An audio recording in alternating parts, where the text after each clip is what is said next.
Oke ya, saya lanjutkan pembahasan debat perdana cawapres untuk pemilu 2024 part 2-nya ya. Ini masih di pertanyaan expert ya. Pertanyaan nomor 3 untuk cawapres nomor 2 tentang keuangan APBD. Ditanyakan pembangunan infrastruktur atau SDM menggunakan APBD atau tidak. Nah, dia cawapres nomor 2 ini meresponnya bahwa tidak akan menggunakan APBD, keuangan APBD. Dia mengatakan akan membuat swasta dan investor luar negeri untuk membiayai pembangunan keduanya. Dan dia juga menyinggung tentang pembangunan seperti di IKN ya.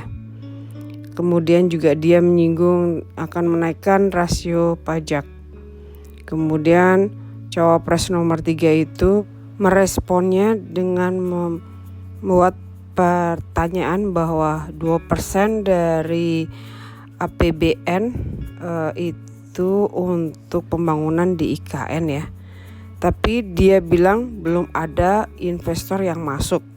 Kemudian cawapres nomor 1 mengatakan bahwa tidak merespon dari kedua tadi itu ya, dari cawapres nomor 2 dan nomor 3 itu.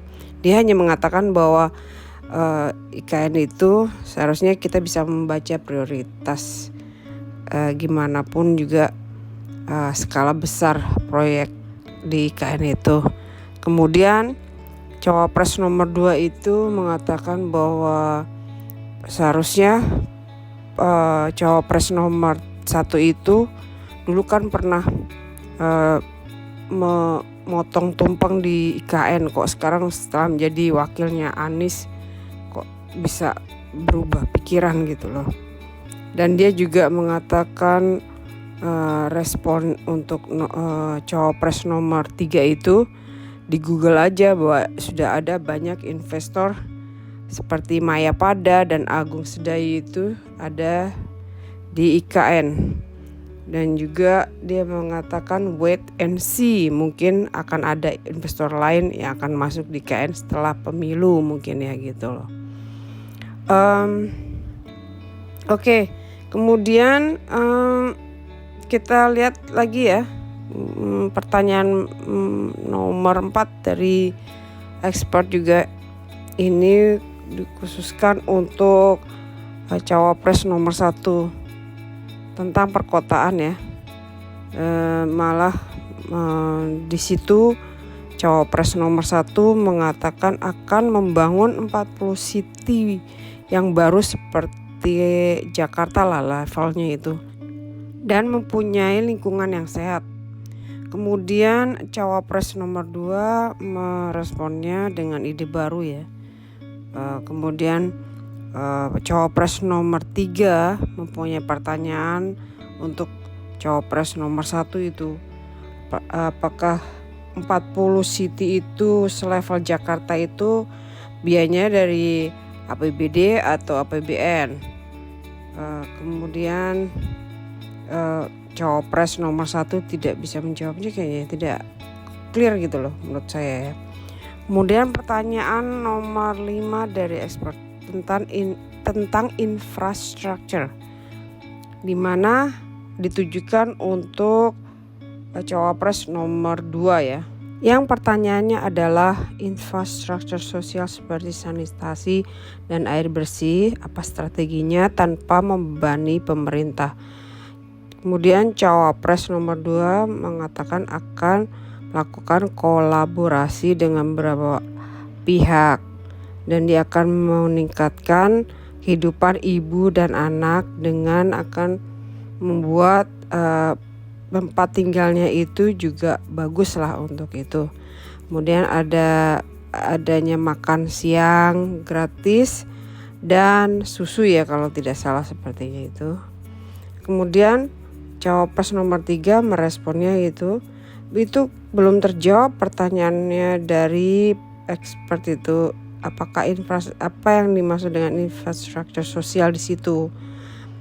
Kemudian cawapres nomor 1 mengatakan infrastruktur sosialnya dia akan membebaskan pajak ya, pajak sekolah, jadi semua banyak anak-anak akan bersekolah. Kemudian cawapres nomor 2 mengatakan sudah menjawabnya ya, adanya stimulasi dengan mengatakan makan siang tadi itu, jadi sehingga banyak ibu-ibu akan membuka warteg untuk makan siang. Jadi ini investasi emas untuk kedepannya. Nah, seperti itulah.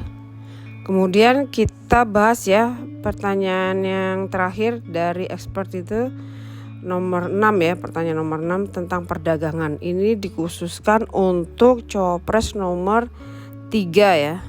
Pertanyaannya adalah bagaimana meningkatkan ekspor negara kita itu melalui perjanjian-perjanjian negara kita dengan negara-negara yang lain. Kemudian cawapres nomor 3 merespon dengan bahwa duta kita itu diplomat itu akan dijadikan duta ekonomi perdagangan dengan meningkatkan standar kualitasnya internasional.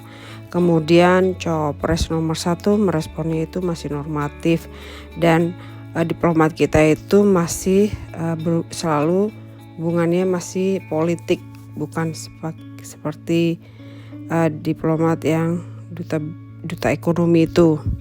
Kemudian cawapres nomor 2 itu meresponnya memang tidak mengatakan memang semua itu diplomat itu memang perlu, tapi dia yang paling perlu adanya hilirisasi.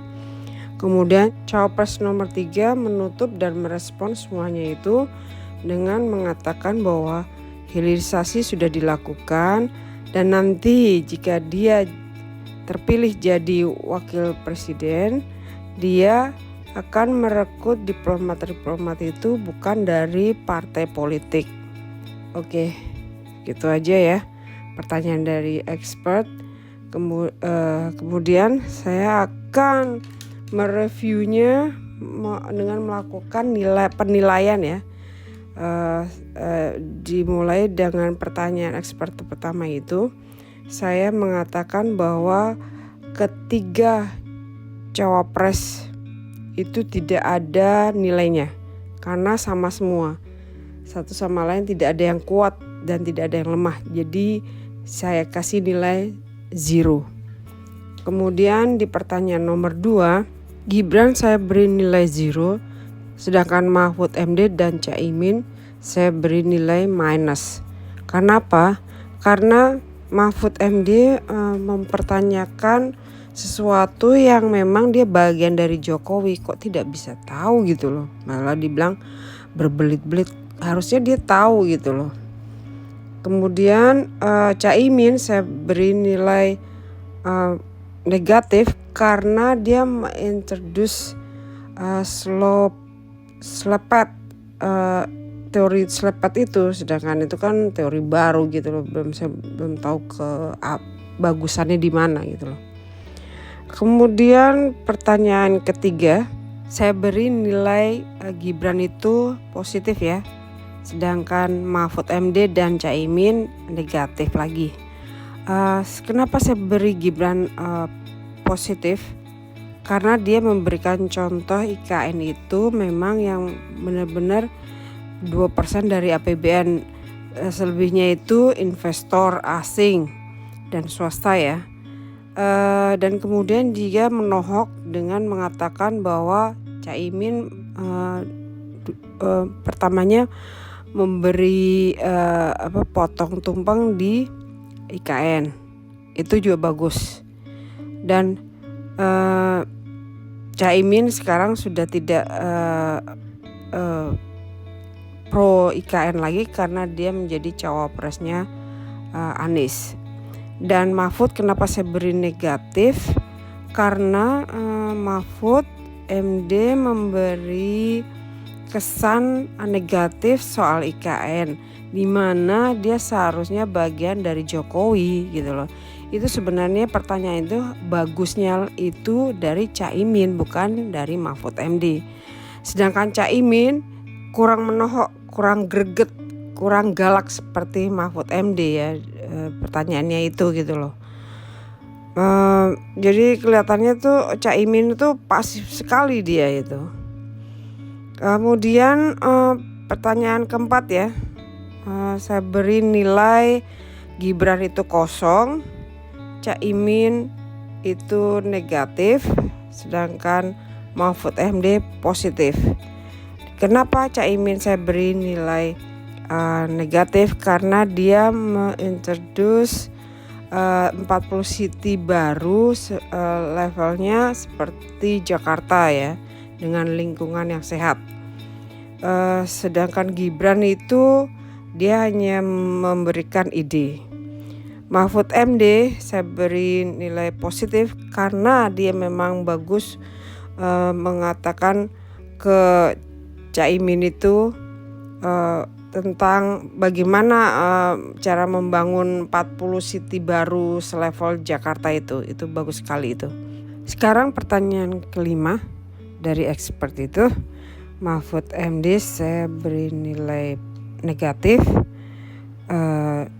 Gibran positif, sedangkan Caimin 0.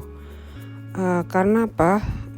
Mahfud MD saya beri nilai negatif karena dia itu